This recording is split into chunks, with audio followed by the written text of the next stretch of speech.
It was difficult to conceive that these are going to be hard borders. He was the first singer in India to start world tours. I coined this term as the mic down protest because that's what singers did. The golden era film songs were considered vulgar and they were not allowed to be played. Even Pankaj Udas's favorite was the slower version, the sadder version. Welcome to the International Center, Goa. Today we are hosting a program actually being organized by the Goa Institute of Management in association with the International Center Goa. Dr. Kingshuk Sarkar is here from the Goa Institute of Management, and we have Sahar Zaman, who has written a book, a biography of Talat Mahmood, who has joined us. I think it's been a while since we first connected, and I wasn't sure when exactly where to fit you in, and thankfully GIM has stepped in. So we'll begin straight away. It's in the form of a discussion. I think there'll be movie clips shown in between, and we have an able assistant from ICG who will handle this to the best of his capabilities. And so please be patient, and let's just have both the speakers, Sahar and Dr. Kingshuk Sarkar, on the stage, please. This is one of such initiatives which try to reach out a larger audience, and because the area is called general management and public policy, so many other things can be covered within that. So some of you must be wondering what Goa Institute of Management, how they came into the picture, because we do other activities which go beyond business school usual things. And I'm thankful to Dr. Pushkar because he also agreed to collaborate with us. We do have many collaboration with Dr. Pushkar ICG in the past also, some of you might be knowing. This is the new kind of initiative that we have taken and hope to continue such initiatives in future also. I'm also thankful to Sahar Zaman for responding to our kind of call that and coming over from Pune and taking the effort. She has written an official biography of the legendary singer Talat Mahmood, and this is also the centenary year of Talat Mahmood. Birthday was 24th February 1924, so we are passing to the centenary. And it is an apt occasion to pay tributes to the legendary singer. And we will not only kind of confine only to the music part of it, will go beyond it in our conversation. So it is in a form of a conversation, and at the end of it, we'll open it for open question. We'll open it for the audience to have a more interactive kind of a session. The first thing first, how you kind of what motivated you to write an official biography? Because we don't have such biographies for other singers particularly. I think Lata Mangeshkar has an official biography, Raju Bharatan written it, but other singers don't have. So what motivated and what led you to write this excellent biography? I've gone through it. So first of all, good evening to everyone. Thank you very much for coming, because whoever has come today is showing support to celebrate Talat at 100 and to mark his centenary. And a very, very special thank you to the ICG and the director of the ICG and Professor Dr. Kingshuk as well at the GIM for showing all the support, because when you write a book, the purpose of writing the book is to tour with it and to share it with as many people as possible across the country. And this is one of the evenings where this has been made possible with all your support. About your question, Professor, it's a very long process on what made me write the book, because I wrote it. I keep telling people that it's a journalistic extension of my work. I'm a journalist in television and print by profession. So, and this is not a work of fiction. It's non-fiction. It's about a real person, a real life. So I call it an extension of my journalistic work. But I'm also connected to him. He's family. He's my granddad. And we've had these stories at home about his life, and I've met him myself in my life. He passed away when I was just entering college, so I've spent a considerable amount of time with him. But I wasn't always really actively talking about him and saying that, hey, he's my granddad and he had this fabulous life. I was very busy with my own, pursuing my own profession in journalism. But sometime back around 2017, I had this thought that I must do something as a tribute to him because he was such a legendary artist, you know. And there was a moment in my life where I felt very grateful to being connected to him by family. And I wanted to reintroduce that treasure because golden era is a long time back now. And for today's generation, they need to be told on whose shoulders today's music and film industry rests on. And it is entirely that generation of the golden era that established everything that we have today in the film industry. So I started around 2017 on these tribute concerts. There were physical events, there were concert shows. Jashan-e-Talat. Jashan-e-Talat, which Jashan in Urdu means celebration. So it was a celebration of Talat. And because I wanted to introduce the youth to it, it meant that I went to colleges and took bachelor's and master's students and did these singing competitions where they were only allowed to sing Talat songs. And then there were dance competitions where people did their modern dance and classical Kathak on his original soundtracks. Then there were established artists like Talat Aziz Saab and Radhika Chopra and others, Shovna Narayanji from Kathak, who came to perform for these concerts. While doing these concerts, I started researching more on his career as a journalist and in a very interested in a story per se. And by 2022, I realized that these concerts are not really enough because you can't say much in 3 hours. And there's so much more to his life. And I'm glad the timing was right because somehow, unconsciously, a journalist is always thinking about timing and how to pitch a story and what makes it breaking news. We're always just thinking along those terms. So in 2022, I thought that in 2 years' time, which is this year, 2024, it's going to be his centenary. And if I really want to write a book about his long and extended experience and pioneering aspects of his career, so I should do it right now. So that's what got me started, you know, first in believing in his story, and in second, making sure that the book marks his centenary. And also, I think in the book also you mentioned that COVID period, the lockdown, also made you like kind of revisit those songs, and it was a kind of a solace to mind during that period also. So that also some worked as a catalyst, that 2-year kind of break that we had, kind of a thing. Right. I mean, COVID was an introspection period for all of us. Even though it was also a very busy period, we were doing work from home. I was doing my everyday primetime debates from home. We'd set up a studio at home. It was a very busy time, but at the same time, inevitably for each one of us, I'm sure, for everyone in the room, it was a lot about introspection, introspecting about life or where we are and what we are and why we are and all of those things. And when Dilip Kumar Saab passed away, which was somewhere around the time of, I think, maybe 2020, late 2021 or 2022, when we were still in between one of those lockdowns. Yeah, so we were, I think, in lockdown 4 at that time. We were still at home. And I wrote this article for my Times of India column, which was about the friendship of Dilip Kumar and Talat Mahmood. And that was another catalyst on digging further deeply on his life. So yeah, a lot of things collectively worked in that sense to make the book happen. But consciously you started in 22. Like that you come up consciously, like actually typing and writing, yes. Yeah. So but I think it was just building in my head for a long time. It took 1.5 years to complete the book. It took me 1 year to write. I'm used to television news deadlines, so my speed is very fast. I finished writing it in 1 year.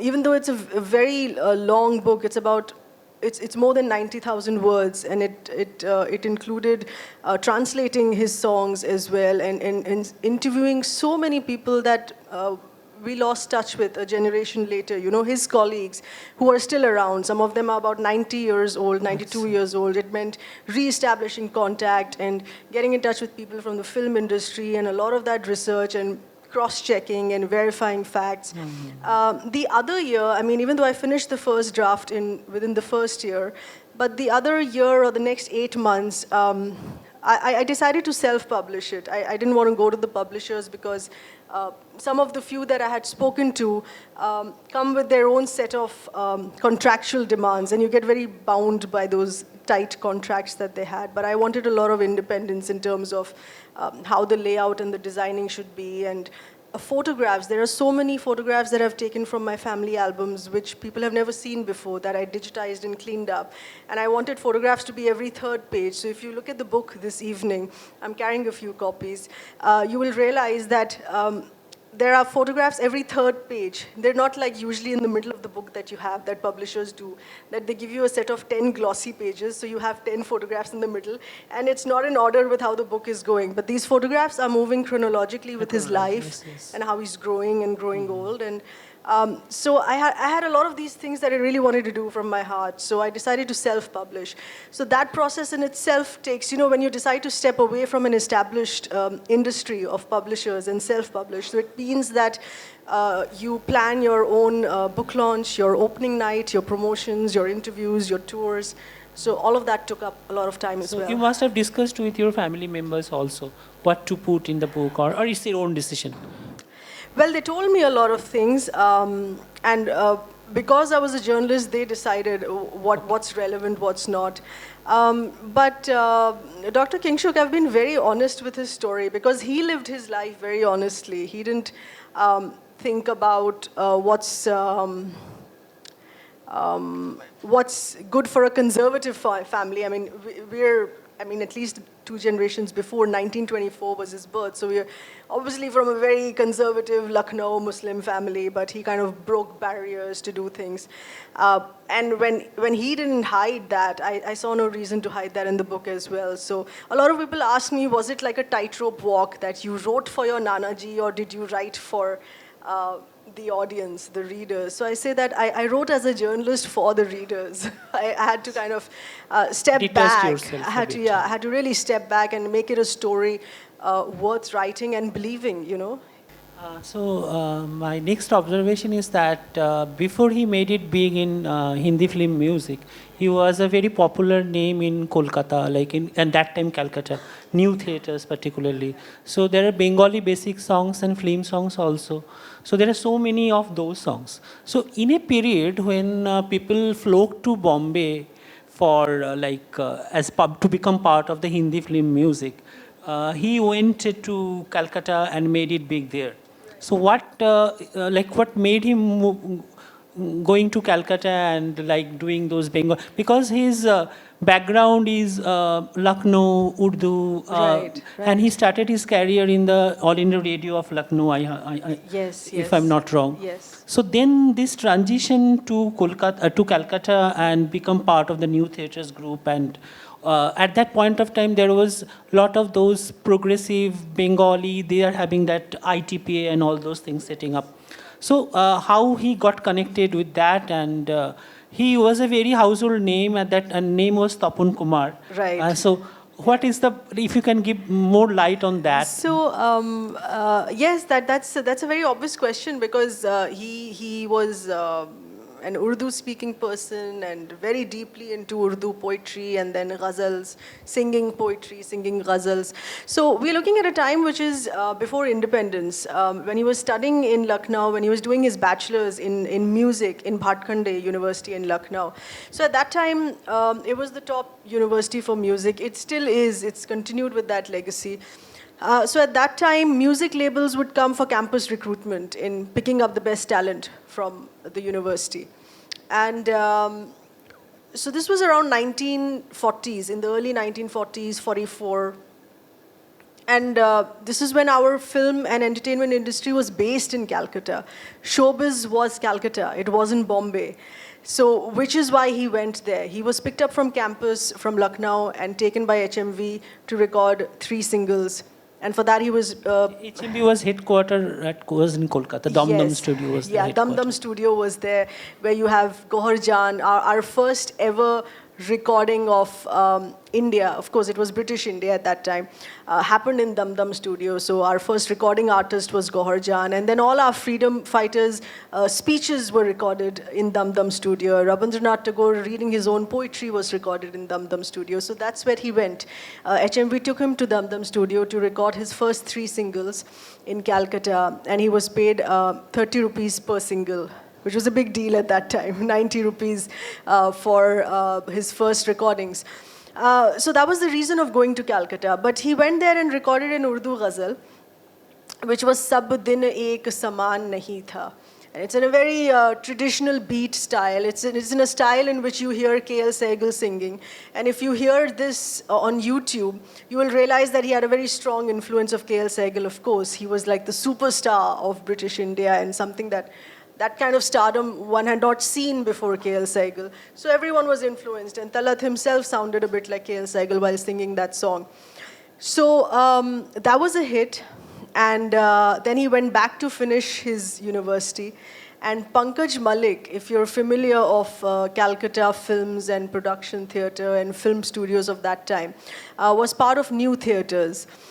Which is today's Yashraj banner or Dharma Productions of Karan Johar. So that is New Theatres of Calcutta of the 1940s, in which K.L. Sehgal and Kannan Devi were signed up, and they used to act in their films and sing. So then he recorded his first record-breaking ghazal there, Tasveer Teri. Tasveer Teri Dil mera behla na sakegi. So this was a huge hit, and the yardstick for a hit in those days used to be 300 copies sold. And Tasveer sold 1 lakh copies. So it was like a mega blockbuster hit. So Pankaj Malik told him, well, now that you're here in Calcutta to work, you might as well sing in Bengali as well. You can't do away with that. So that got him a bit worried, because he said कि मेरी पूरी जो preparation in life रही है वो उर्दू में रही है, मेरी तहजीब उर्दू में है, मेरा लहजा उर्दू का है, मैं कैसे करूँगा Bengali में. So Pankaj Malik said, don't worry, we'll train you. And he was a hit in Bengali as well. He picked up Bengali so nicely. Like it seems like he's Bengali himself. Yes, and that's a very, very strong belief that people had for a very long time, that he was a Bengali boy. In my childhood, I thought that he was a Bengali. Yeah. Later, I came to know that no, he is not from Bengal. Well, he became Bengali family later. He married a Bengali girl. So, yeah, so he became Calcutta's Jija Ji, so to say. But, yeah, so that's how Calcutta happened. And it's only after independence when the commercial industry in Calcutta collapsed, because it split to Bangladesh, East Pakistan. Yeah, that's when the market shrunk. New theatre shut down, unfortunately, and that's when the film industry was shifting to Bombay. And all the Bengalis, all those film-related Bengalis, they've moved to Bombay. Yes, also. yes, and then the others were moving to Bombay, the new commercial capital. So yeah, that's how first it started in Bengal. And he sang, as Dr. Kingshuk said, he sang in the name of Tapan Kumar. So all his Bengali songs are in the name of Tapan Kumar. Still, they are very popular in Bengal. Right. Lot of people keep on listening to those songs even today. And I think those will remain very popular even in the coming days also. Yes, those are iconic yes. songs. True.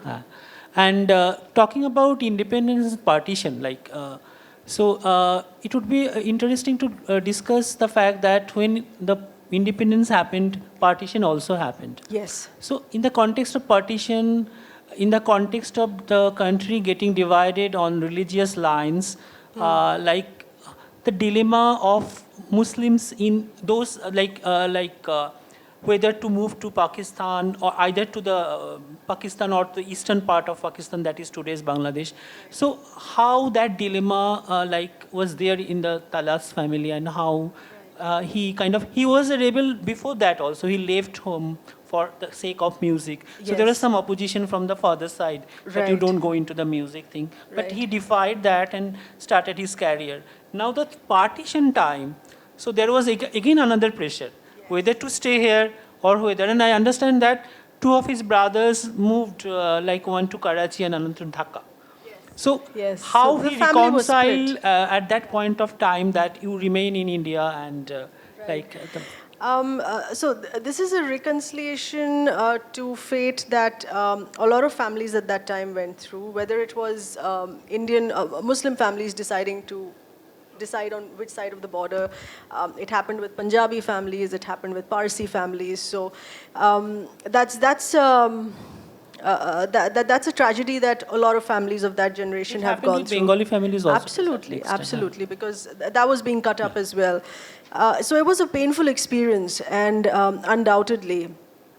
But there was one thing very particular in Talat's mind, and even in his father, who was part of the freedom movement and campaigning for the freedom of India, that they wanted to stand with the secular spirit of the country. So that was a very conscious decision that was made by Talat himself, even though his brothers at that time were geographically located in Dhaka and Karachi because they were working there. So that's how they decided we might as well stay back. And it's very strange, you know, the understanding that people had at that time was, it was difficult to conceive that these are going to be hard borders. I don't know, I mean, somehow people thought that these are going to be porous borders and it's going to be easy to walk in and walk out. That isn't the case. I mean, No, that's not the case. That's not the case what eventually happened, you know, and how the country split in three parts and how hurtful and bloody that moment was. So of course, all of this one could not think. The larger sense was that, okay, we are where we will stay or we'll take other decisions. But somehow Talat was in line with the spirit of the arts. And I think a multicultural and a multi-faith country is that can best be in line with the spirit of the arts as well. So that was his conscious decision to stay back and then move to Bombay. The kind of dilemma that you see in films like Garam Hawa, kind of. Yes. So like, yeah. True. So like, and also, it is a coincidence though that today is 6th December. So there's a significant day in that sense. So now talk about how he started in Bombay music, how the first film happened, or like it is Anil Vishwas which introduced Talat Mahmood Saab into the film music first. And there was a funny story about how he met Anil Vishwas. He was first thought as a comfort, some acting assignments, because he was referred so to his good-looking. wife. Yeah. He did not like it, left home. So there is a funny story about it. And Yes, it's a very it's a story that deserves to be made in a film. I mean, I'm now all the time thinking of a biopic. Hopefully, that will happen through the book someday. But Bombay was a struggle somehow. Like in Calcutta, he was a runaway hit. I mean, right from the word go. And he was confident that now he's shifting to Bombay. He's already a known name. People recognize him as, they recognize the voice of Tapan Kumar, and Bombay is going to be easy. You know, it just means geographically shifting. But as is the character of the city of Bombay, वो आपको हमेशा रगड़ के छोड़ती है. It just has to test you no matter what. No matter who you are, it just has to test you and give you a tough time before you start enjoying it. So that's what happened with him in Bombay. Okay, he went there and everyone knew of him as Tapan Kumar and his Talat Mahmood ghazals, but somehow they didn't like his vibrato there. In Calcutta, it was much appreciated. I think also because it more suited the style of modern Bangla music. And also in Rabindra Sangeet, also some application of vibrato is there. So the vibrato that was his opera strength. kind of singing. Yes, so that was his strength in Calcutta, but that didn't seem to be his strength in Bombay. And so it was Anil Biswas who said that he called him he came for an audition and he thought this boy is so good looking, he's probably come to test himself to be an actor, and he didn't recognize him till he realized that was Talat Mahmood, and he was called He was again. incredibly good looking. He was very good looking. Like you saw some shots of Soni Ki Chidiya of acting with Nutan. So Talat Mahmood acted as a hero in some 13, 14 films as well. But anyway, when he finally recorded with Anil Biswas, and Anil Da is someone that people call him as, they title him as the Bhishma Pitama of the music industry, because whatever music we have, the structure of film songs that we have today, which is Mukhra, Antara, Mukhada, Antara, the main part and then the stanza and then the main part and then the interlude. That structure was, part of that structure was coined by him. Pankaj Malik started playback singing by recording songs separately for films, but the structure of songs was started by Anil Biswas. So that is the giant that we're talking about He here. started in mid-30s, I think. Yes. And he took, earlier they just recorded film songs with the tabla and harmonium, just do with it. But he was the first who made songs with calling in a 20-piece orchestra. So I think because he was maybe inclined to an operatic style, he liked that vibrato, the vibration of Talat's voice. And he said that make this your strength, and we'll record a song for you that will become your strength. And it started a phenomenal partnership. It was in the 1950. There was this film of Dilip Kumar, which was also the start of Dilip Kumar's Tragedy King era. So it started a very formidable partnership of Talat Mahmood and Dilip Kumar. So whenever Dilip Kumar sang for the Tragedy King phase of his career, it was Talat Mahmood singing those songs. So in 1950, in Arzu, the song was "Ae Dil Mujhe Aisi."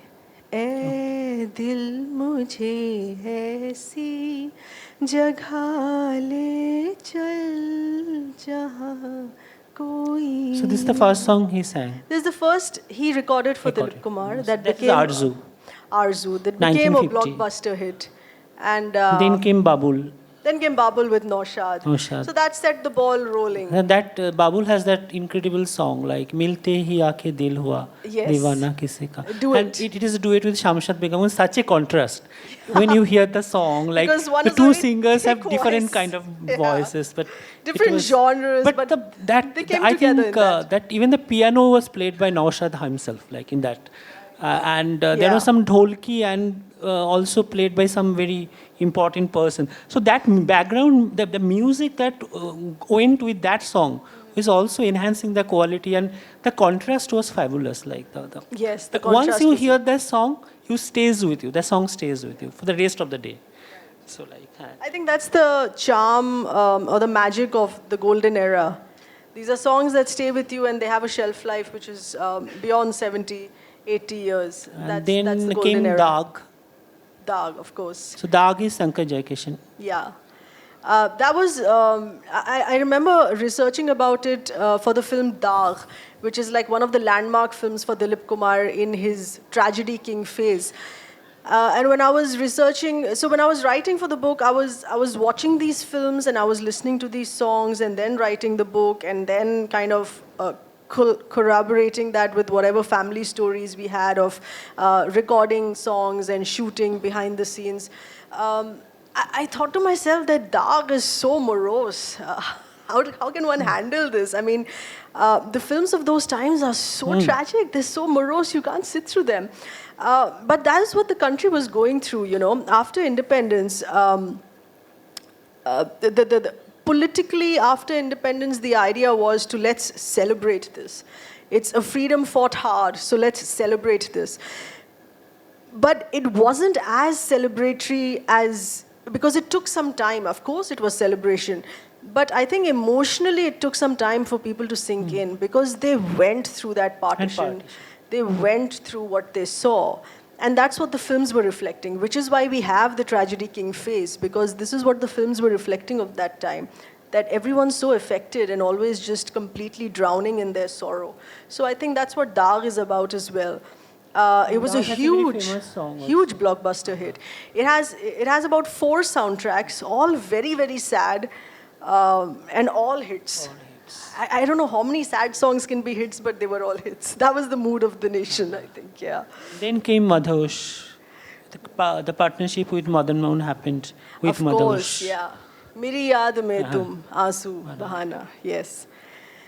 And that period also coincided with, suppose, the first elected government. Jawaharlal Nehru became the elected Yeah, this was the Prime early Minister, 1950s where we had our 1950s. first general and elections. then you have like 5-year plans came into the place. Yeah. And you have Bhudan movement, like land reforms. So even the films of those era, kind of that era, also reflected the kind of changes were happening that is in the socio-economic kind of landscape of the So country. if you notice how, as the book moves chronologically in his life, but his life is also placed at such an important moment in history. It moves chronologically of the independence, the creation, and the evolution of the country as well. And in turn, the evolution of the film industry, the music industry. And when you talk about the Bhudan movement, which is the land... Land reforms, distributing extra land among the landless. Distribution and giving it, yeah. So I came upon this because I was exploring Talat's regional songs. You know, he's sung in 16 different languages. His career as Tapan Kumar singing in Bengali gave him that confidence to sing in other regional languages. So I was going through this a book of his songs where I came upon songs that he sung in Gujarati for the gramophone label. And then I translated those songs and I tried to understand what are these songs, because they don't belong to a film. These songs are neither non-film recordings nor are they film recordings. These songs were recorded for the government of Bombay when you had parts of Maharashtra, Rajasthan and Gujarat, which were all called the government of Bombay. And he sang these Gujarati songs for the government of Bombay, for the land reforms, in which he mentions Vinoba Bhave and that entire movement of land reforms. So it's been quite a study in history as well while writing this book, you know, because it takes you through a lot of political evolution of the country, apart from just, you know, being in an isolated island of films or of showbiz. As a journalist, I'm used to connecting things to the larger picture. So it's not a book that just writes about the film industry. It gives you a context in which part of the country and which era of the country. So in that sense, it really takes you through. And also reached out to larger audience through world tours that started around 1953. 56, yeah. 56, So I'm not so sure how many of you know this who are Talat Mahmood fans, that he was the first singer in India to start world tours. Before him, no one was doing world tours, no Indian playback singer. And he started this in 1956, which was the peak of his career. He used to get a lot of fan mail from outside, in which people would keep calling him. And he wanted to start a world tour because he believed in taking Indian music outside to the Asian diaspora and to the NRIs who are settled outside. And he went in 1956. He was advised against it. Many people told him that, you know, when you go and when you're touring for 2-3 months, your studio recordings will not happen, your film shoots will not happen, and that vacuum will immediately be filled up by someone else. Someone else could just step in and take that place. But he was very daring and adventurous. He went ahead nevertheless. And he did his first world tour in 1956 to East Africa. So that was the collective nations of Tanzania, Nigeria, and Kenya. They were all under the British, so they were called East Africa. And there was this person who was his first concert manager, Mr. Nandi Duggal. May his soul rest in peace. He just passed away last week. And I'm so fortunate I had a chance to speak with him. He was 91 years old and a razor-sharp memory. And he shared such exclusive experiences of what happened when they were in East Africa. It was a fun tour. It was interacting with fans. And there was a complete Talat hysteria there, which is what I called Talat mania, because the way Nandi Duggal described it, that they would travel and they were originally booked for 15 shows. And then the demand was such that he ended up singing for 30 shows, because as they moved ahead, there were more places that got booked. In fact, he was on the train once, going from one city to Tanzania. And in the middle of the route, on one station, they were not allowed to move. You know, they blocked the rail tracks. And they said that we're very annoyed that you've been touring across and you're not even performing here. So you please get down off the train and perform tonight. So these were the kind of different incidents that took place. He could not go in backstage because there was such a mob hysteria. The helicopters had to be called to clear the crowd. So some very, very interesting, intense experiences that we have in the book. And it wasn't just about, of course, having fun and having these adventures, but interestingly, when he started these film tours, these playback singing global tours of his, he would come back and there would be this huge buzz in the film industry कि Talat वहाँ गया था और इतने tickets बिके, बड़ा successful show था. So his colleagues, who were his close friends, Mukesh ji, Lata Didi, they thought of doing these world tours. And inevitably, they would take the tested route. And that route would be what Talat has taken. So as he moved to East Africa and then went to the Caribbean, and then to the United States and UK. And in the late 80s, he was touring till 1992, much after his recording career was over. Till the late 1992, he toured. He then tapped the Middle East as well, because that's where a lot of Indians shifted in the 1980s. So he performed in Riyadh, he performed in Dubai. So these became route maps for his colleagues to refer to. So that was a very interesting part of his life. He started world tours. Yeah. And also he was instrumental in establishing the Playback Singers Association in 1952, I think. And in 1960s. Did some charity shows also. Yes, raising funds for the senior artists singers, and musicians. senior artists. So, but when you talk about the Playback Singers Association, we know about the royalty rights that singers and lyricists now ask for, and we have this body called Isamra today, which takes care of royalties that singers get. Talat Mahmood, which people usually define as the gentle voice and the king of ghazals, was a huge activist as well, which comes across as very surprising and which is an aspect of his personality that I've really expanded on in detail in the book. So in the 1960s, there was the Playback Singers Association, and he was the chairperson, the secretary of that. And in his official capacity, he gathered in his colleagues, his singers, Mukesh, Lata Didi, later Mohammad Rafi Saab and Asha Tai, Asha Bhosle also joined in. It was the first protest in the film industry for the royalty rights of singers. And this was a 3-month protest. And you can imagine what that does to a film production or a music label. They're so shaken. If singers are not recording songs for 3 months, that's a death knell to the industry. So I defined it as the mic down protest, because the singers, they put their mic down, like you have a pen down protest.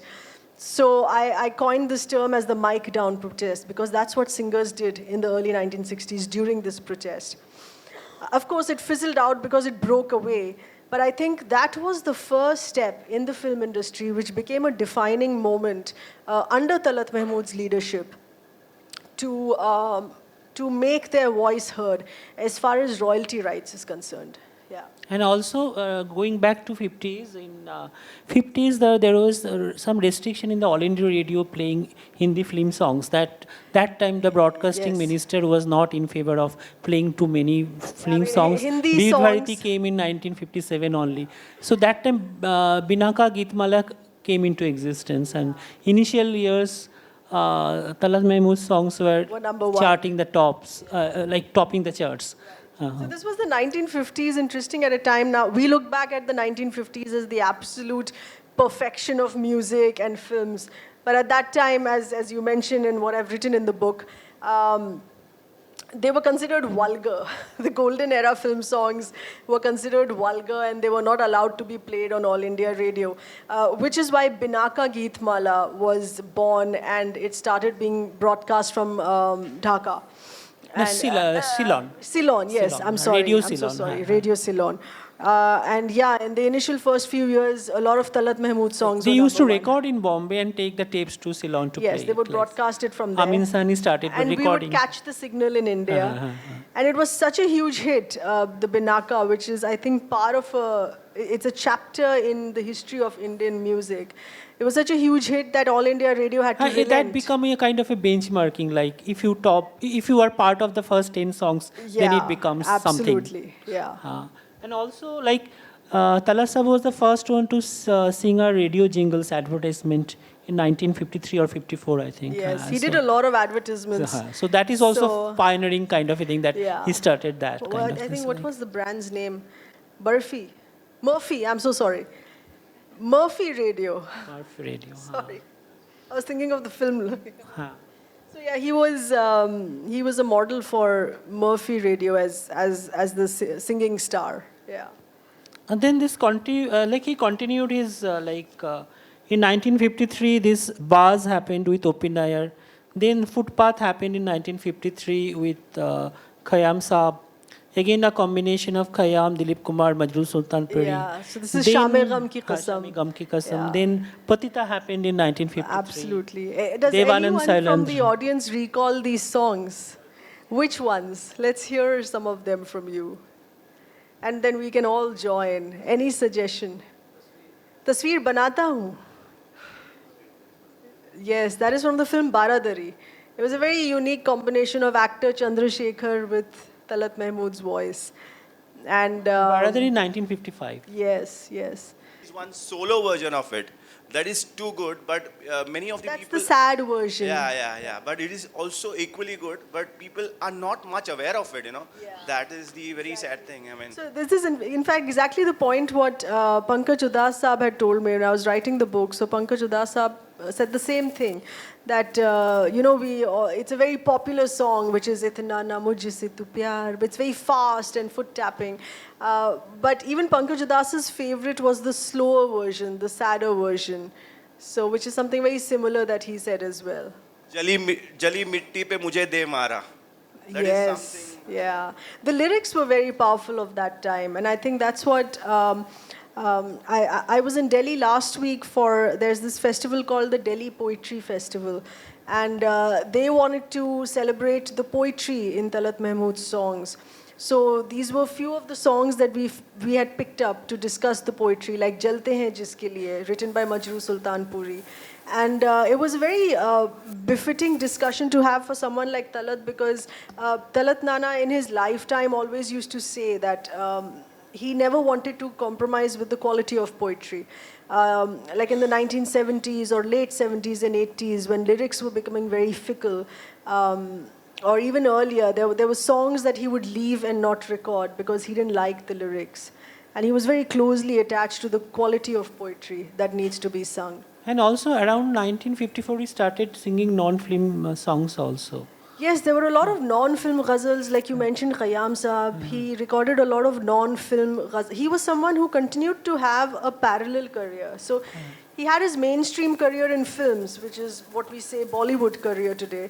But he had a parallel career in Bengali. Even though he left Calcutta physically, Kept on going back. he kept recording Bengali songs till the 1970s. So that was a parallel career. Another parallel career was recording his ghazals. He continued recording ghazals which were not part of films. So he was kind of handling a lot of careers at And the also same the fact time. that the connection with Bengali film industry was also kind of continued in Bombay also, like Bimal Rai films, Yes. like the collaboration with Hemant Kumar. Absolutely. There's a duet if you that he sung with like, Rakhi, the even the actress. start, Anil Vishwas, is basically from that group only. So, From that group of so- people, so from that pool. That is, yeah. that was there even after Yes, he yes. came. I mean, Hemant Kumar Saab was one of his closest friends in life. And that's how the duet with Rakhi also happened, because it was an experiment that Hemant Da wanted to do, and he asked Talat to do that experiment. So there are lines that Talat Mahmood sings and then Rakhi speaks. It was very unique. Yeah, I don't think it was very commercially popular. I'm not so sure. But the experiment was unique for its time. Yeah. Those are we called in Bengali Shruti Natok kind of a thing, like Okay. two persons reciting or singing together. These are taken from Rabindranath Tagore's, some of the works are like that.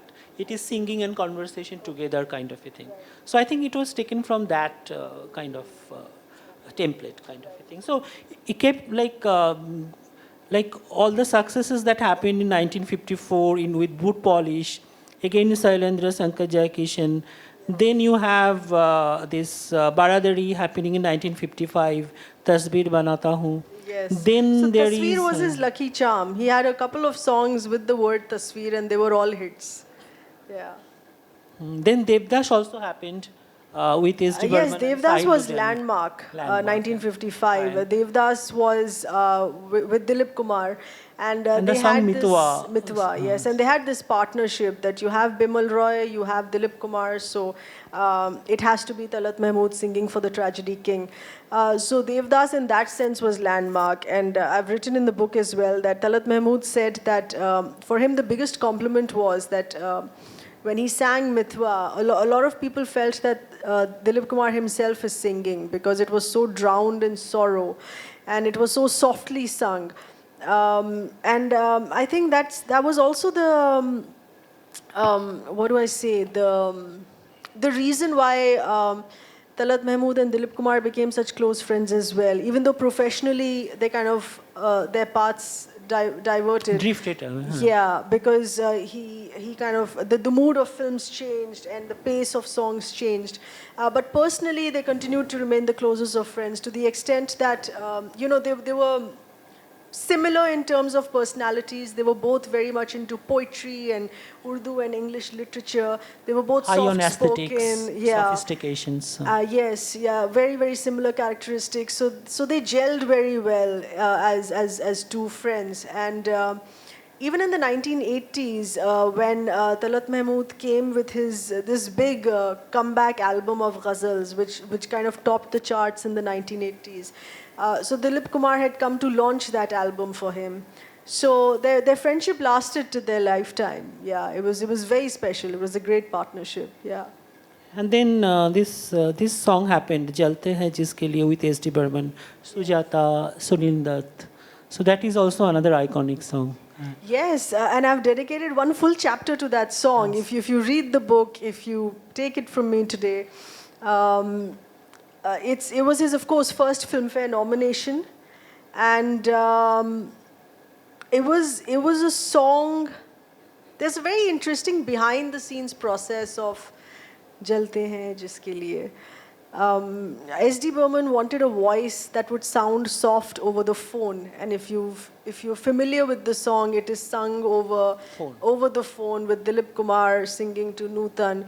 So he wanted a voice Sunil that would Dutt. sound. So I'm so sorry. I'm so sorry. Sunil Dutt sir singing to Nutan, and S.D. Burman Saab wanted a voice that would sound soft over the phone as well, and that was the reason Talat Mahmood was then taken.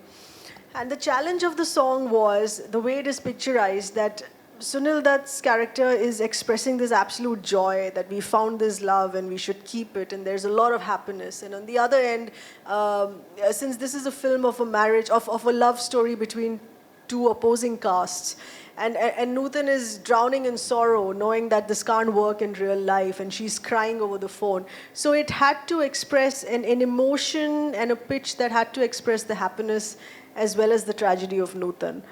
And that's how the song was conceptualized and sung. And this was our first Indian film that was chosen to be screened at the Cannes Film Festival. Because it's based on caste kind of. Yes, it talks about social issues. Untouchability, Yes. casteism. So when it was screened there at Cannes, and I'm sure this was an European audience that was watching, and the film was played with subtitles. But the song was the raison d'etre of the film. And when it played at the Cannes Film Festival, there was pin drop silence after the song was played. And you could hear people, sniffing, being so emotional. That was the power of that song and the power of the voice. It was phenomenal. I don't think there can be anything like Jalte Hain Jiske Liye. Then in 60s you have Usne Kaha Tha, Shalil Chaudhary, and Chaya in 1961, Itna Na Mujhse Pyar Bada. So this happened. This is when music was changing and it was getting faster. By the 70s, of course, the orchestra became very loud. So Talat himself decided to step away. But yeah, this is the stage where you have music taste changing and the influence of Elvis and the Beatles coming in and orchestra getting louder. In between, he had a Pakistan tour also in 1961. Yes. So talk about a bit more of that. So this was 1960s when he toured Pakistan. It was actually a private holiday to meet his brother. And I think in Karachi. And I think after 1947, he was meeting his brother for the first time in the 1960s, after almost about 20 years. And brothers who were just 1 year apart in age and very close. They used to play cricket together. They used to sing like Saigal together, and they were very close. And I think he was meeting him after a gap of 20 years after independence. So it was planned to be a private trip to Pakistan, particularly in Karachi. He couldn't go to Lahore. But it ended up being a concert as well. And once again, the crowds were going crazy. And I spoke to someone named Mr. Rashid Latif. He's now retired and he's in Canada. He's about 93 years old now. And he used to be the director of the EMI record label. And Mr. Rashid Latif gave me a lot of these interesting incidents that happened, apart from what my family had to say as well, of course, on how the crowd reacted when he was there. I mean, there was a capacity, there was an open air ground where he had to perform, and there was such a stampede that even, and at that time, there was a new, young, upcoming singer, Mehdi Hassan Saab, the great. He was a huge Talat Mahmood fan, so he had come to hear that concert, and there was a huge stampede. And he kind of got blocked by the gates, and he even couldn't enter his, his seats there. And there were special occasions to mark special signing of records, and very interestingly, Noor Jahan called him up from Lahore. So he couldn't go to Lahore, they didn't get to meet. But she called him up and she said that the industry wants you here.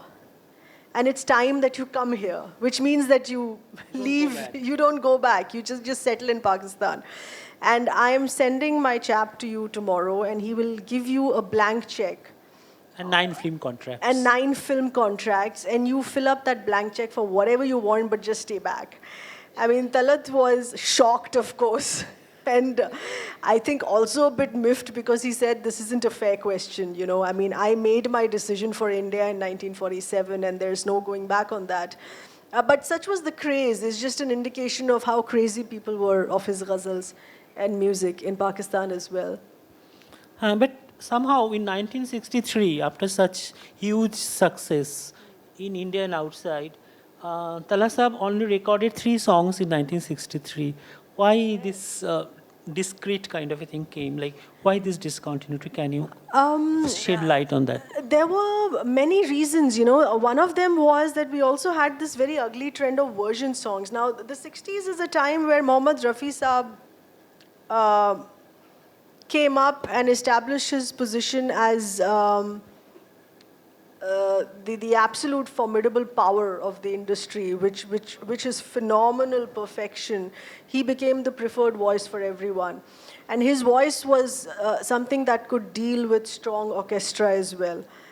And preferences started taking over. There's this concept of version songs, you know, music labels would record. Like, Mohammad Rafi ka jo gana hai, Chal Ud Ja Re Panchi. So that was first recorded in Talat Mahmood's voice. And that also became an official version because it was released in All India Radio. So whenever people heard that song in the radio, they heard it in Talat's voice. But in the film, it was recorded in Rafi's voice. So it became a song with 2 versions, a Talat version and a Rafi version. But they did know about it? The singers didn't know. This was something what the music labels did. But the artists of the golden era were very thick with each other. They were personal friends, or they had incredible respect for each other. So after a few version songs, the singers put their foot down and said, this isn't happening. You're not going to do this with us anymore. So there were a few version songs that were recorded in Talat's voice and then re-recorded in Rafi's voice or in Mukesh's voice and then released differently. So this happened a couple of times, which is wow, you think eventually in 1963 he had very few official recordings. So it stopped for a while till the singers put their foot down. But we see it is rampant today, you know. I mean, it's quite a menace. There are singers today who talk about version songs, not just being 2 versions, there's 7, 8 versions. And it's for the producer and director to just, on their whims, decide what sounds better. That's hugely unfair, but that's something that singers are still struggling with today. Then in 1964, Jahanara happened. Yes, So yes. when Madan Mohan fought with the producer that I want Talat Sahab for my 3 songs. So, So if that those threes are all gems. they're all gems and they're a cult classic, if you know Phir Wahi Sham. Phir Wahi Sham, Wahi Gham, Wahi Tanhai. दिल को बहलाने तेरी याद चली आई है फिर वही शाम. Beautiful. No, I was pointing out to you. Beautifully sung. Yes, you. Very nice. Yeah. No, to you, Emily. You were like completely drowning in the ghazal. Yes. And And two other songs are also iconic, not only yes, this. This is yes. In fact, the most popular one. But the antara of this ghazal, which is जाने अब तुझसे मुलाकात कभी हो के ना हो. it's quite like some of the lyrics of this particular stanza Yeah. is like Lag Ja Gale, like Yes, that but kind that's of- the Madan Mohan song. But this is also Madan Mohan, yeah. like same kind of. Right. So I was mentioning this stanza because I used to, this ghazal used to keep haunting me when I was writing the book, because when I was writing the book, I really wanted to meet him and I wanted to talk to him. And this ghazal was a continuous reminder that Meri manzil teri manzil se bichhad aayi hai. I can't talk to him. So this ghazal kept coming back to me. But the story that you're referring to of what Madan Mohan Saab did for this. So the producer or the director wanted another voice for the film. And there were about 4 songs, mostly of the style of ghazals that Madan Mohan ji had composed. And he put his foot down and he said that these are composed for Talat's voice. And there's no other singer who can do justice to it. So Madan Mohan ji said that I will book my own studio with my own money, I will pay my own orchestra, and I will pay Talat for recording these songs. But if you decide to not take Talat's voice for the film, I will leave the film. So that's how he put his foot down in believing in his composition and in Talat's voice. But I think it's very nice to have stubborn artists, because otherwise we would have never had these songs. We could have never heard these. It's important for. It's important for those who are pumping in money in a film to believe in artists. In this context, it would be. We can mention also the fact that Madan Mohan did the same thing later on also in 1976, when 1975 or 76, when Laila Majnu happened. Oh, I he see. was again like put his the thing that time it was Rishi Kapoor's film, and Rishi Kapoor was coming up in a big way at that time, and Rishi Kapoor was a young hero, so they wanted some other singers to Shailendra Singh or Kishore Kumar to sing for Rishi Kapoor that at that happens point. with But every generation. Madan Mohan said that no, only Rafi Saab can sing those Absolutely. songs. So he Yeah. said that I will leave the film if I'm not given True. that option. Yeah, and it's very important, as I say. And then Laila Majnu ji became a cult film again. Those songs I don't think any other Absolutely. singers could have Yeah, sung like true. so. So Madan Mohan and S.D. Burman, they were very kind of. They always went for they had particular choice for a singer for a particular song, and they never compromised on that. They never That's what I keep compromised. saying. That's a lot to do with the character of the golden era artists. Only they could do these things, because they also had the confidence that this is a film industry and this is a music industry that has been established because of them.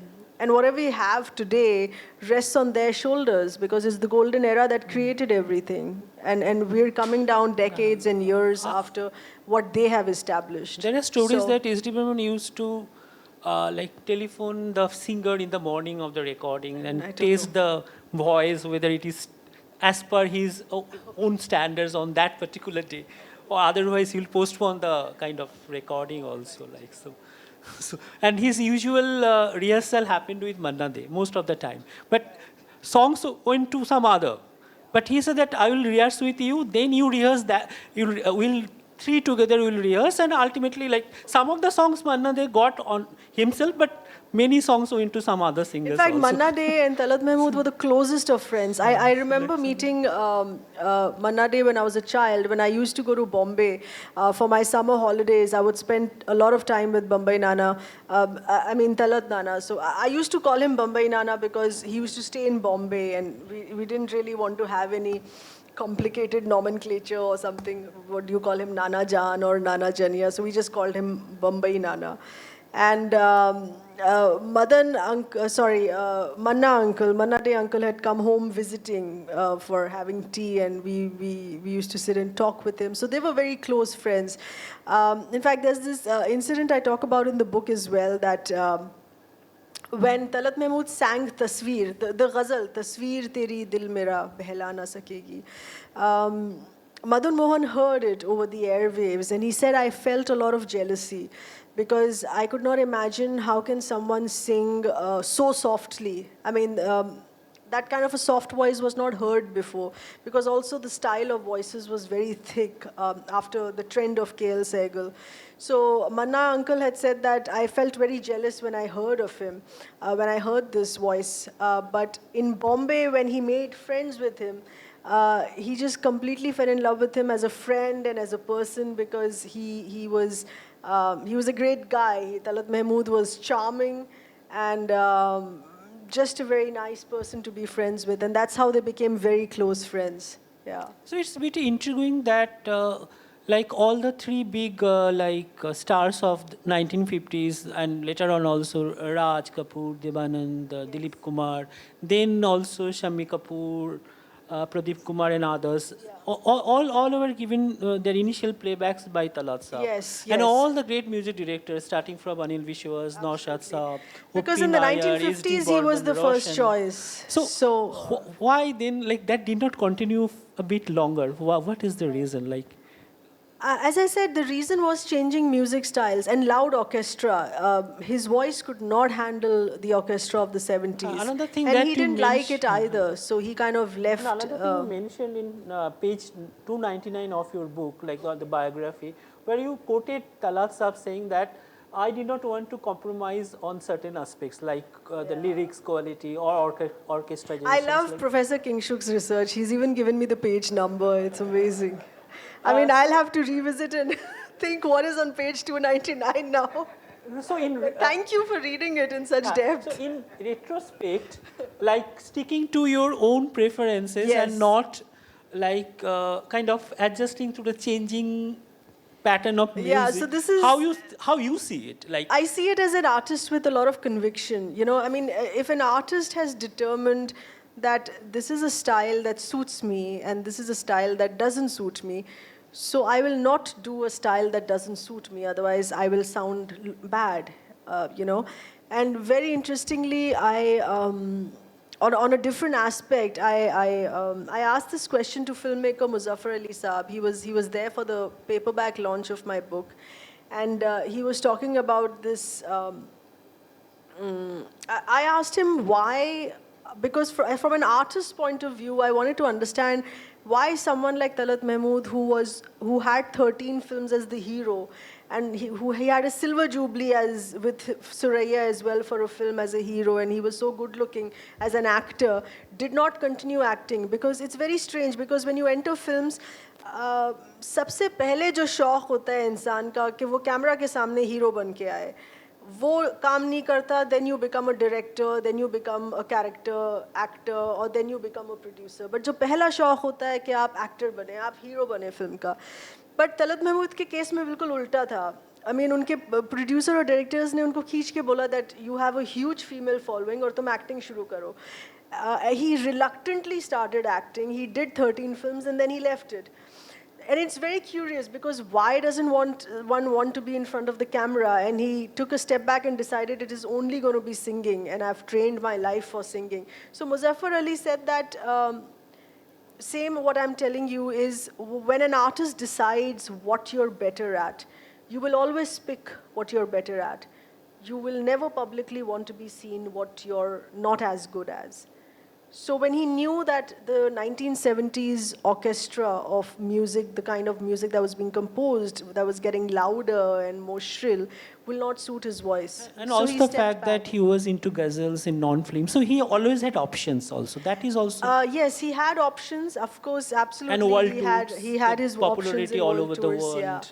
But So those were there. Yeah, absolutely. So there are things that he can fall back upon. He's not totally dependent on as a play-based singer. Nothing pays like films. If you put your foot down and say, I don't want to sing a filmy song, you are, of course, on a commercial loss as well. Also, in the But- peak years, like 1950s particularly, that do you think that the delving into the films, becoming hero, will cost him a bit also in the sense that he could have sung many more songs during that period also?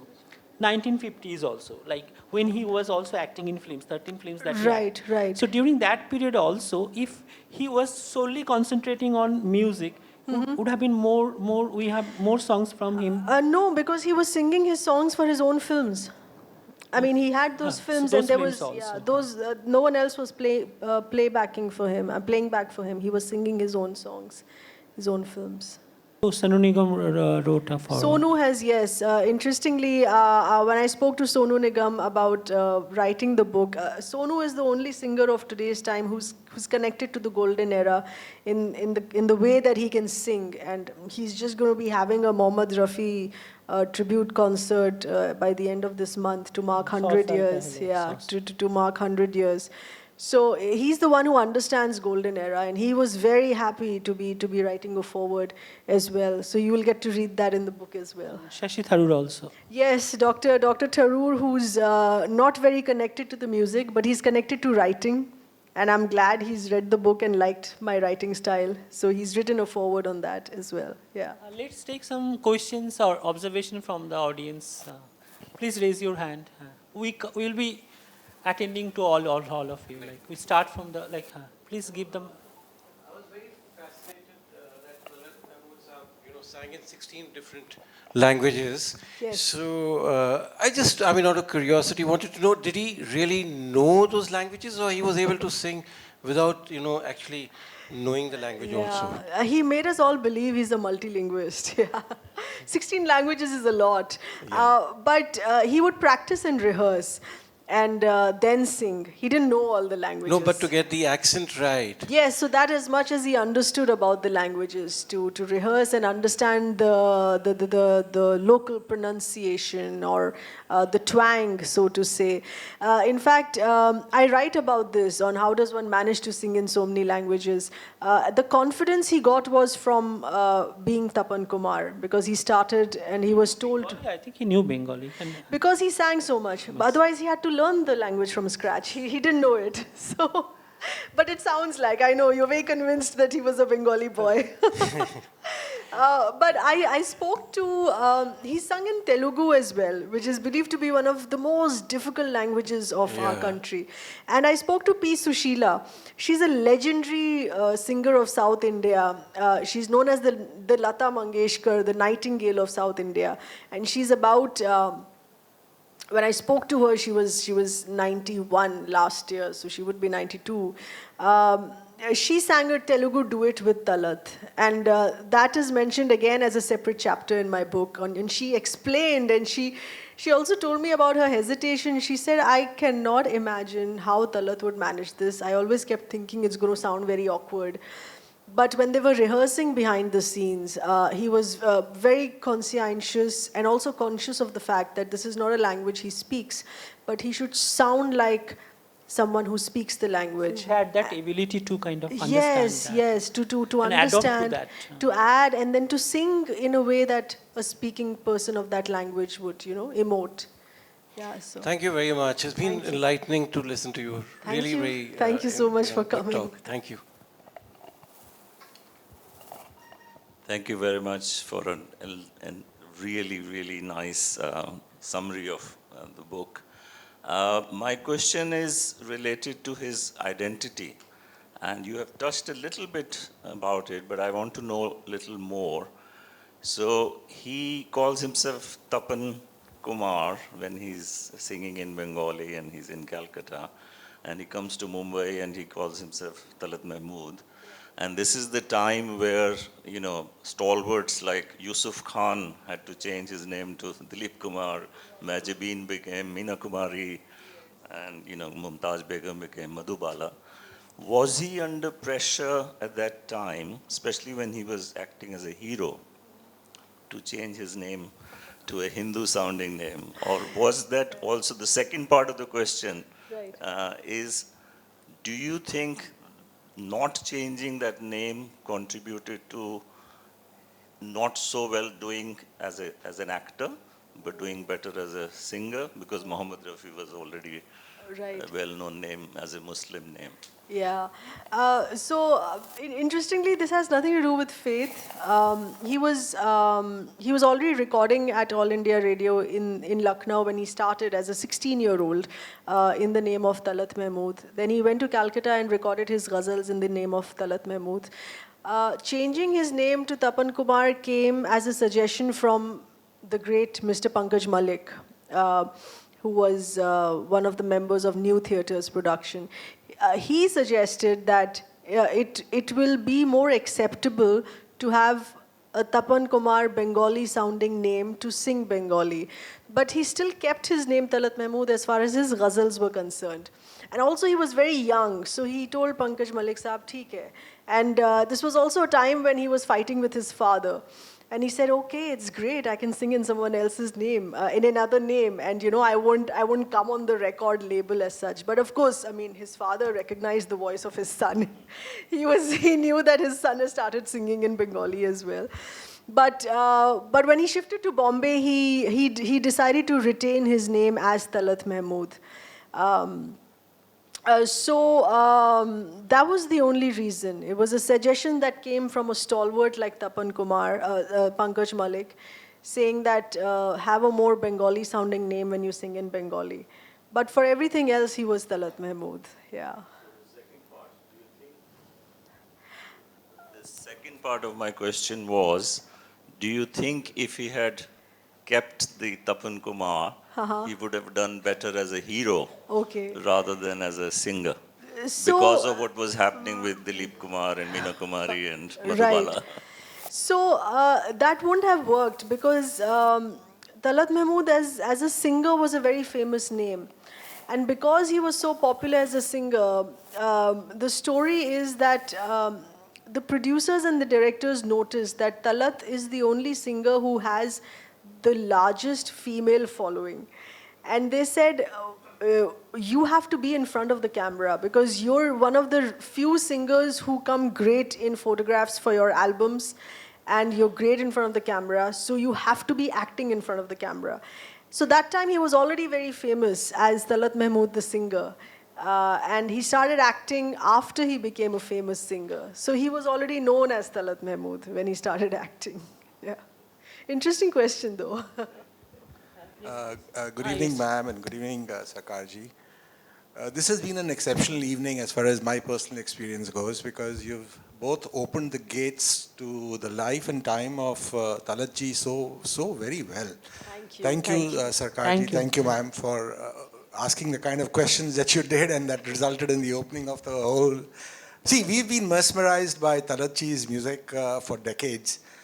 But what struck me today was that you mentioned that, you know, he was at his peak in 1956, and I was just 1 year old then. I was born in 55. And I probably connected with Talatji only 20 years later. And what a connect it has been because the pathos in his voice and the emotion and the passion with which it comes straight from the heart is something which just stays with you. So I really don't have a question. I just have a comment that it's been an exceptional evening, and I just want to thank you both for so opening it out so beautifully, really. Beautiful. Thank you. But I would like to add on to what you said, that Yes. you were just born a year before he started touring, and you're a different generation. You're not his contemporary.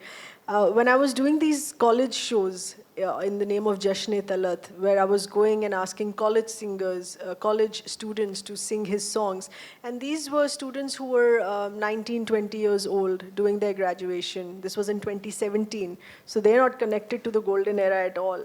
But when they sang his songs, Talat Mahmood entered their playlist. I'm still in touch with them. They've graduated, passed out of college, doing jobs. But Talat Mahmood is still on their playlist because that's the power of his voice. Once you discover that treasure, you stay with it. Absolutely. Irrespective of what age and generation you are, you know. This is art that travels through generations. You know, now that you mention this, sorry if I'll just take 30 more seconds. No, you take your time. I was the general secretary of my Dramatics and Music Society in college when I was in Bombay. I was in Sydenham College. And we organized two shows, one of one of Manna Day and one of Hemant Kumar in the Birla, auditorium. And we wanted to have Talatji also come in as a part of our fundraising drive and so on. But unfortunately, as luck would have it, we never, connected with him. Which year was this? This was 72 to 76. So he must have been very busy touring at that time. I would imagine so, because my colleagues told me, it's very difficult to get to Talatji, and but Manna Day is very keen, and even Manna Day ji was also a little eccentric, I mean, he wasn't a very extrovertish kind of a personality, and we had to kind of persuade him. But those years have been so important for the, as you very rightly said, the golden period of Indian music, and all these artists are a tribute, and it's sad to see that sometimes the younger generation has really no connect. I mean, even my own son, he hardly knows what this generation is all about, which is a little sad. Hopefully the book will change some of it.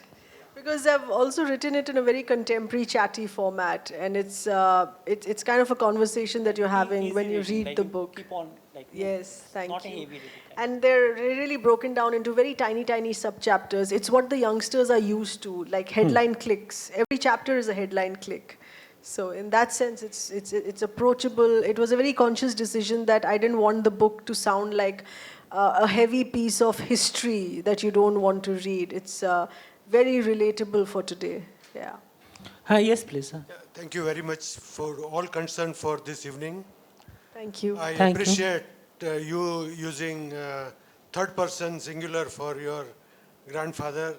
It's difficult for me to do that, but there's a journalist within you. My only comment rather is this, that I listened 100 times Talat in blue mood. There should be some collection in Talat in fine mood. In fine mood. Yeah, there are many pleasant songs also. Absolutely. There is no correction, and why is just painted as a grey people? He's a nice green people. Right. I mean, this is what people most strongly identify it, Talat in blue mood, and they forget the happy, romantic and really happy foot-tapping numbers that he sung. There was someone else in my audience on one of my book talks who said very similar to what you've just expressed, that why is it that he just sang sad songs? So it's not that he just sang only sad songs. He sang a lot of happy, peppy songs. But it's because of the way he sang the sad songs, they stayed the longest with you, because he just kind of straight hit you at the heart. And that stays the longest with you. So, yeah, that's there. Any other question? How was his relationship with his contemporaries, particularly male singers? Can you shed some light? I've mentioned Manna Dey, of course, we just spoke about. He was very close friends with Mukesh ji as well. And there is a story regarding Madhumati. Yes, regarding Madhumati, when artists always have fluctuating careers, an artist never has a career which is always steady and going high. It's always fluctuating. Sometimes you have films, sometimes you don't have films. So Mukesh ji was going through a very, very tough phase when Madhumati was being made. And this was 1957, yeah. 58, yes. So, this was a film which was a Dilip Kumar film, which was a Bimal Roy film, so it meant it was a Talat Mahmood film. And the whole Madhumati album had to be Chaudhary sung. also. Yes, with Salil Chaudhary. And the whole Madhumati album had to be sung by Talat Mahmood. It was his album. But his friend Mukesh ji was going through a very difficult phase, and he sat down with Bimal da and Dilip Kumar, and he said, "Dekho, mera jo hamara jo dost hai Mukesh, उसका अभी बहुत ख़राब वक्त चल रहा है, तो एक गाने से उसका कुछ होगा नहीं, उसको पूरा album दे दो. So that is how we have Mukesh ji singing songs for Madhumati, because Talat decided to help him in that sense. And Madhumati was a huge hit. It was a huge hit. It was a landmark hit, even in terms of the number of Filmfare Awards it won. And this was a story which we always knew in the family. And because it was a personal act of helping a friend, Talat Nana never spoke about it publicly in any interview. But we always knew it within the family. And I wasn't sure whether I should be writing about this in the book.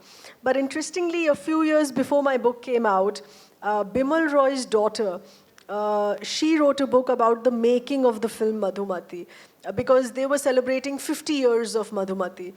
And then she wrote about this incident as well, that it was a Talat Mahmood album and it was given to Mukesh to help his friend.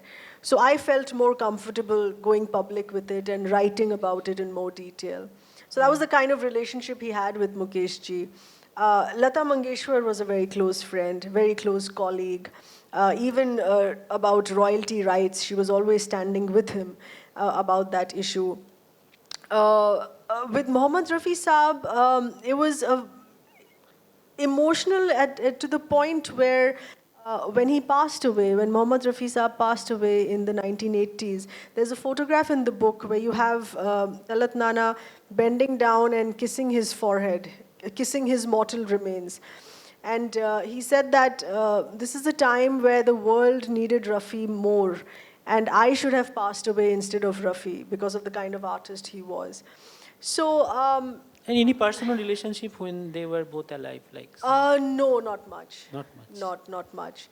I think also because they kind of their careers diverted very tangentially at that time.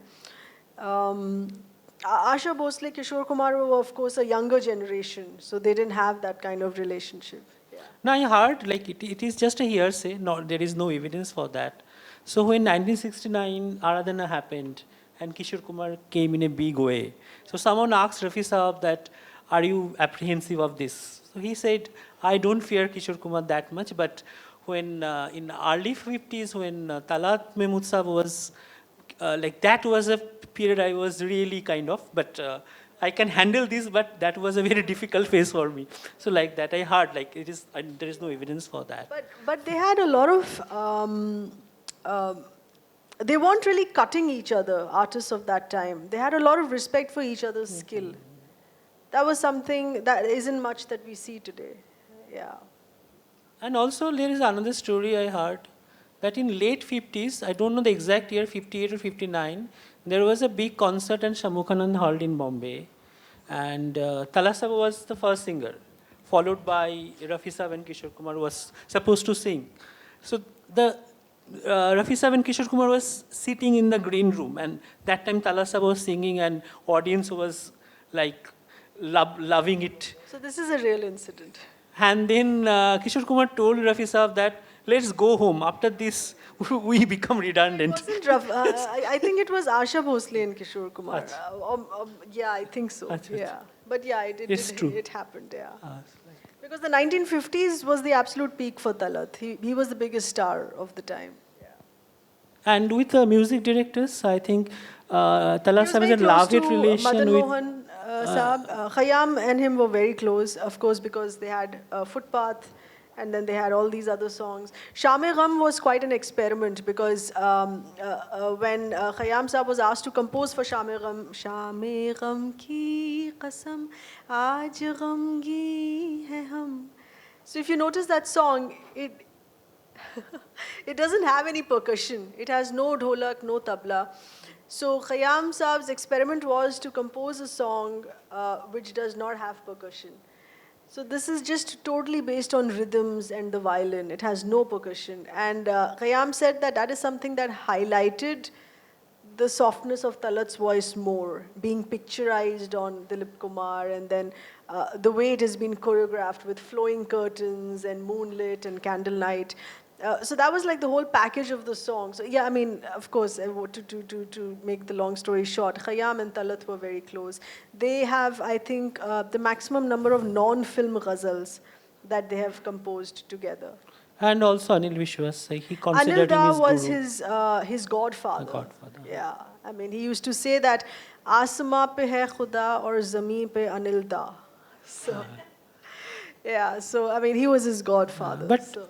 relationship with Naushad Sab was a bit love-hate kind of a thing. Yes, there was a lot of friction because there were cover versions of songs that were first recorded with Talat, and Naushad Saab changed it to another singer. So that was a bitter experience.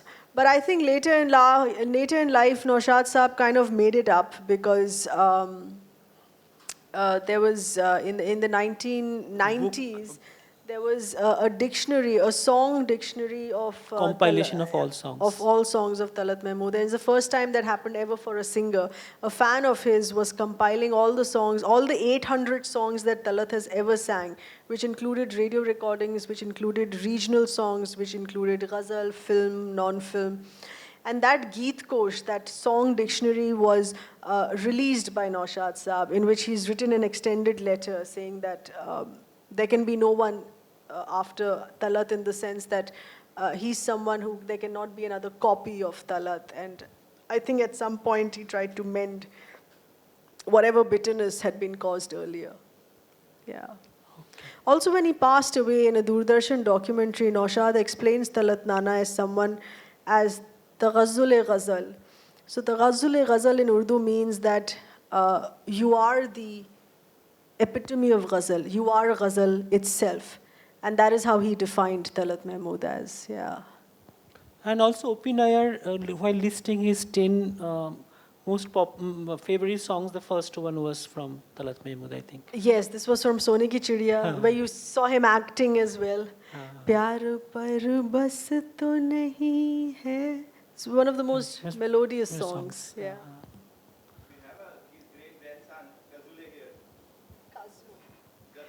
No, Kazuo, it's a different name. It's similar to Taghazul, yeah.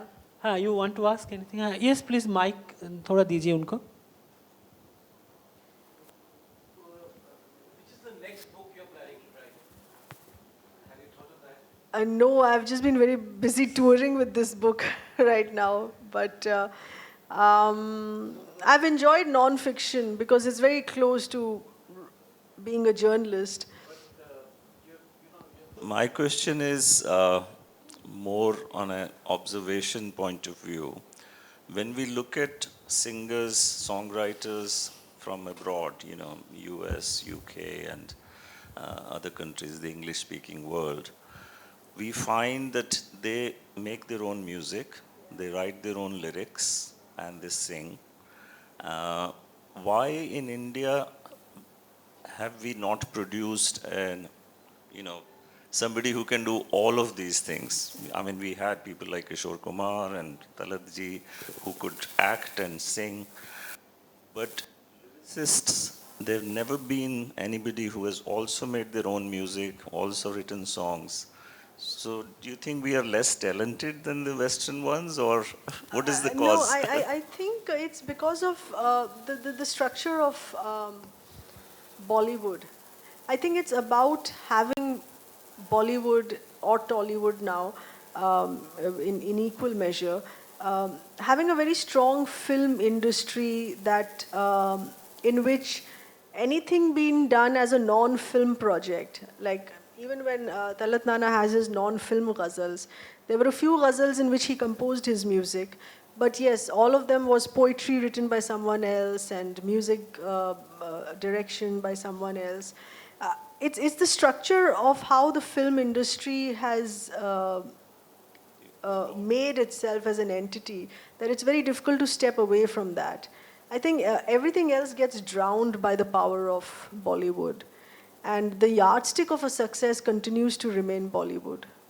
I think that's, the commercial of it is there. Maybe the trend of playback singing, because that has created another kind of profession. Absolutely. I mean, in the Western, even if they are making a biopic, the actor still sings. I mean, it was amazing to see films musicals were done. Musicals were done, and ABBA, they made the Mamma Mia, Mamma Mia 1 and 2, and the actors were singing. Absolutely. Some of them didn't even have a singing voice. Yeah. But they wouldn't take the recording from there and playback singing. True. So that may be the reason. Yes. But Suppose, for example, in Bengali music, like non-film music is a very, quite a significant part of Bengali music. So even 90s, even 2000, we have like individuals like Shuman Chattopadhyay, like Anjan Dutt, like Nachiketa. They wrote their own lyrics, they composed those or sang also those. So they are one man or army Like kind of. Rabindra So Sangeet this kind of trend is there. But though they are not related to the film music as such. Because at that time Bengali film was on the decline. So they found a way out how to come out with, the creativity is used in such a manner. So they are writing their own songs. So like it's not that those who are writing songs cannot put those into music and sing also. There are a lot of examples. I think these examples are also there in regional film, regional kind of music also. But might not be that much. But I think there were some trends of pop music like in the 90s and Yeah, the 2000s. there was, I think, There just were a phase. Yeah. Shan came out with album. Yeah, which but was a Shan non-film. came to Bollywood. Alicia Chennai came to Bollywood. later So on. Bollywood They all drowns gobbled everything. up. Like. Bollywood just drowns everything and takes over everything. Yeah. Yes. Just correct me if I'm wrong. First and foremost, I'm a kid of 80s and I'm a researcher myself. I do it for myself, you know. So the point here, what I want to make, just correct me again, I'm repeating myself. After mid 60s, you don't find Talat Mahmood more in playback till he was alive. Say last 3 decades of his life. Okay, I understand probably because of his style was not suited or nobody wanted. These are questions, you know, like self-asked questions. I asked to myself, right, as a researcher, was it like nobody wanted to experiment with him? First, and second thing I want to ask you, or rather you can touch upon about his, you know, hand holding or the help that he built up certain careers of Jagjit Singh, Bhupendra and Talat Aziz. So just on these 2 things, right? Right. No, part of your observations are very right. His last hit number was 1964, which was Jahara. He was recording in the 70s, and his last film recording was in the 1980s. But these were not hits, and these were very, very few, maybe just 1 song in a year or 2 songs in 5 years. So obviously film recordings had dwindled. But once again, I'd like to say that his non-film ghazals were still being recorded. I mean, he had his last ghazal album recorded in 1986, when Dilip Kumar Saab had come to launch that album, and which hit the charts, you know. He had a huge celebration party of that ghazal album of 1986, in which he invited the next generation. So there's a picture of Talat standing in the center with Bhupendra Singh, Talat Aziz.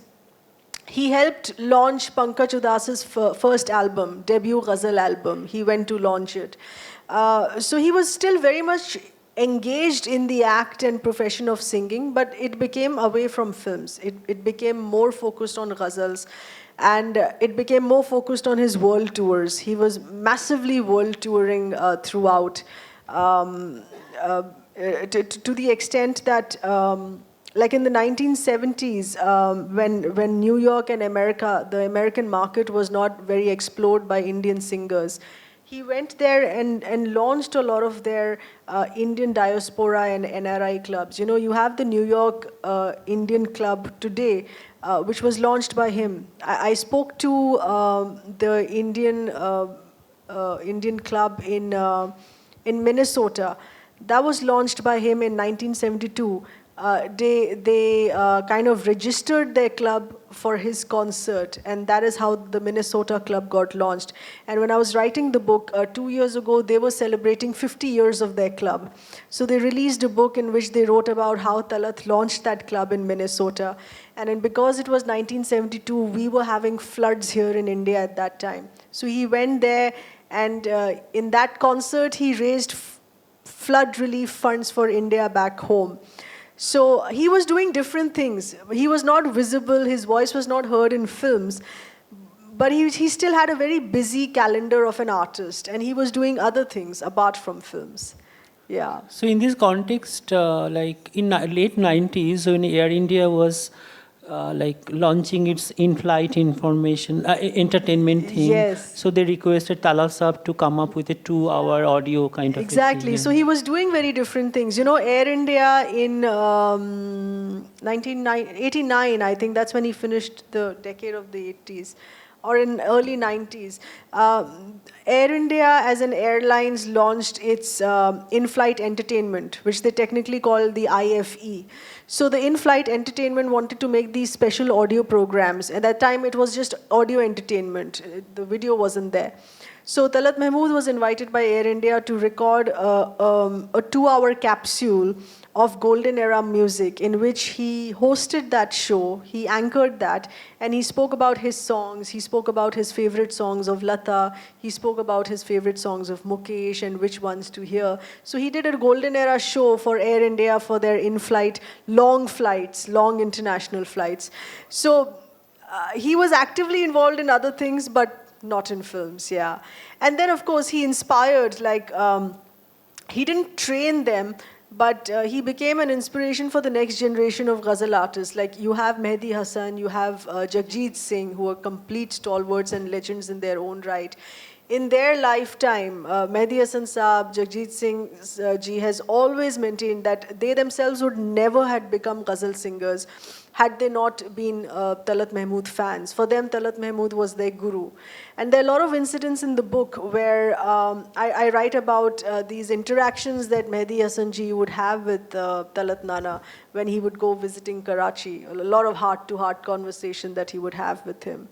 So he was a silent presence, but very much active as an artist. Yeah. Also the introduction of stereophonic sound, he experimented with that also. Yes. In the 1980s, we're talking about the technical evolution of music. And that's when stereo sound entered India. A stereo sound is when you would have the right speaker and the left speaker have separate sounds, one of the orchestra and separated with the audio of the singer. So a lot of his 1940s songs and the 1950s songs, he re-recorded in stereo sound in the 1980s. And I was speaking to his orchestra manager, Mr. Enoch Daniels. He's still around, and I spoke to him in great detail about it. And he said that the quality of Talat's voice, he technically found the same, because these were songs that he sang in the 1950s, but he re-recorded them for the new generation in stereo sound in the 1980s. I mean, that could have been very challenging for any artist, but he did that, and they sold as well. So I think he was very adventurous in that sense. Suppose what would be the, like, you think the Talat Saab's contribution to music and aesthetics together? Like music and aesthetics, there is aesthetic parts of music also, in the sense that the thing that you're talking about, the poetry, the setting wordings, all these things matter. And also the softness, the flow. So what would you say that the lasting legacy of Talat Saab in the genre of music and aesthetics together? The lasting impact is the softness of his voice, the way it would soothe you and calm you and comfort you. That's one of the main reasons why I started Jashn-e-Talat, because in a very personal experience, I was going to work and my son wasn't well. He was a baby at that time. And I didn't want to leave him behind, but I still left him behind at my mom's, and I went to do my television news. And I put on the radio and Talat was singing. He was singing Sham-e Gham Ki Qasam. So I felt as if he's personally trying to comfort me, you know, and that's the lasting impact of his voice, of having that soft, soothing quality. It takes you away to a corner and stays with you. That is his biggest contribution. And I think that will continue for the next generations. Absolutely. And so, yeah. This program was supported by Agio All Stars Sale.